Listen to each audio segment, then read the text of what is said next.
I want to start this video off by saying that Major League is probably in my top 5 favorite movies.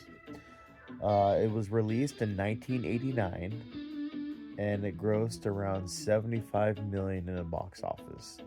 And it also spawned two sequels, Major League 2, which came out in 1994, which made roughly 53 million at the box office. And then Major League back to the minors. Unofficially, I think it's Major League 3, but that was released in 1998, and that only made 3.6 million around there. And so, when Major League first came out, I was not allowed to watch the movie. Not because of any nudity or anything like that, but because of the language it was used. I wasn't allowed to watch the movie because of scenes like this. Pitch against you. I'm gonna step it up. Good. I like that kind of spirit in a player. The only problem is I didn't cut you. What? I think someone's been having some fun with you.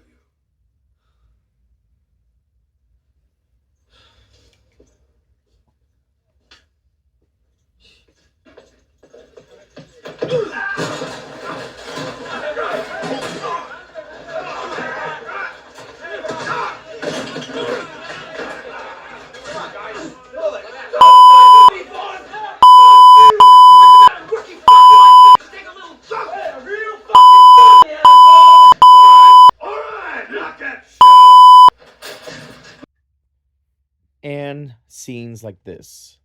You. If you ever take another play like you did today, I'm gonna cut your nuts off and stuff them down your throat. Coffee, anybody?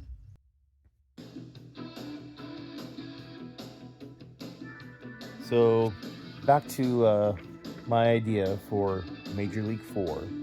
I was doing some research, and I guess there's been some rumors going around since 2011 about making a fourth movie, but they never really have done anything. It's just speculation at this point. So, I've been thinking about this for a long while, and so my idea is that it takes place like kind of present day, and they're honoring past Indians, which the team now is called the Guardians, but they're honoring past baseball players for the Cleveland team, specifically Lou Brown, because in real life that actor has died, so in the movie that he's died.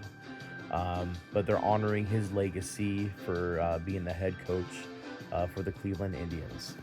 And so during this ceremony, there'd be protesters, probably about 6 to 10 groups of people dressed in like Indian gear, like with like the feather head pieces and Indian apparel, protesting that the team changed the name from the Guardians back to the Indians. And they break up the whole ceremony, and the CEO of the Indians, which would be some Gen Z or millennial guy that had the team handed to him, kind of raised with money, so it's kind of like one of those woke agenda type of people.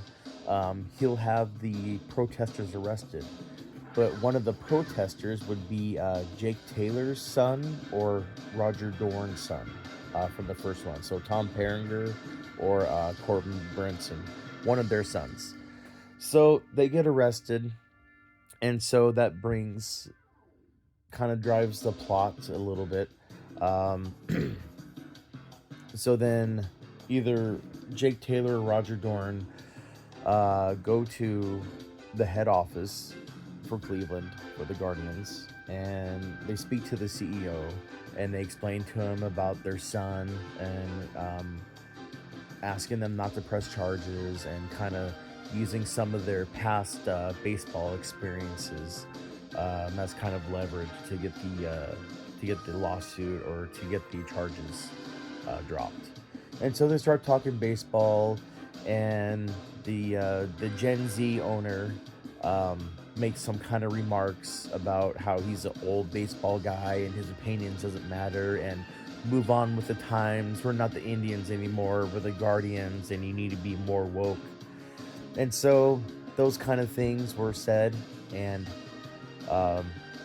Jake Taylor or Corbin Bernsen, probably Jake Taylor. He's more of the aggressive type. So let's say it's Jake Taylor, and he takes offense to it, and he says, "Okay, I'll tell you what, Gen Z, let's make a bet. If I can manage this team, and I could take them all the way, and we could win the series, then not only will you drop the charges, but we take back that Indian name." And, with the whole movie magic, I know in real life this couldn't happen, but with the, the movie magic, they strike a deal, and they sign a contract, and they go, okay. So then, Tom Berenger, or Jake Taylor, he meets the team, and kind of stealing from the plot of the first movie, because the first movie was the biggest hit of the franchise.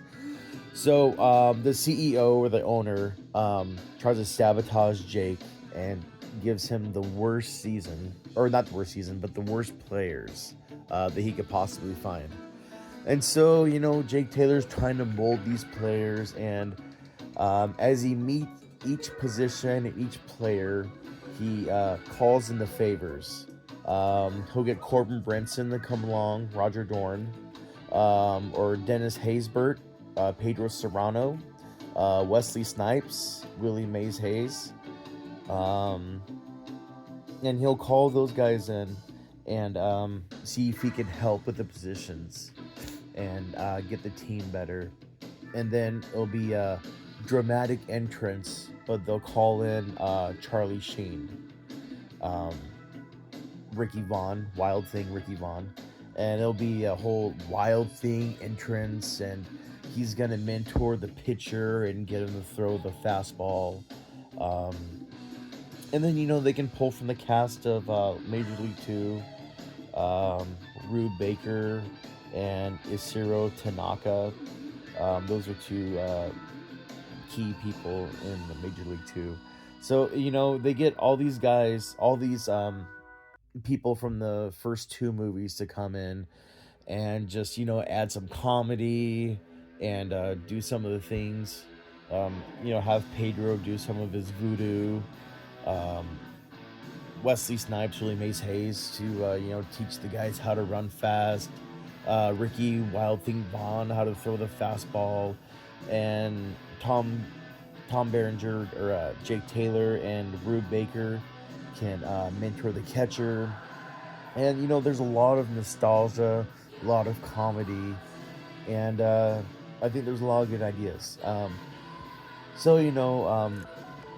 Of course, they start out bad, they start out losing the games, and periodically through the movie they get visits from the CEO saying how you guys don't stand a chance, this is Gen Z nation, we're politically correct, there's no way we'll ever go back to the Indians, and you guys need to be woke.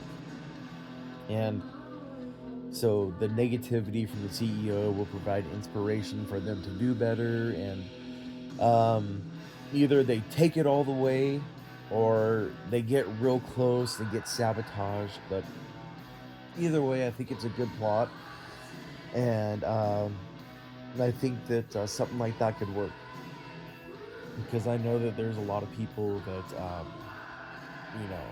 are okay with the name Indians, or kind of scratching their heads like, why do we have to change our names? Why do we have to change the college football from the Civil War to the rivalry? Why do we have to change all this stuff? So in a way, it's kind of like a protest movie for the woke agenda, but also it's a nostalgia thing for people who love the first movie as much as I did. And that's kind of my idea for Major League 4. Okay, thank you for watching, and If you want to subscribe to my channel, I don't have a specific genre of content that I post. I just kind of do random things here and there. So appreciate all you guys watching. Thank you. Bye.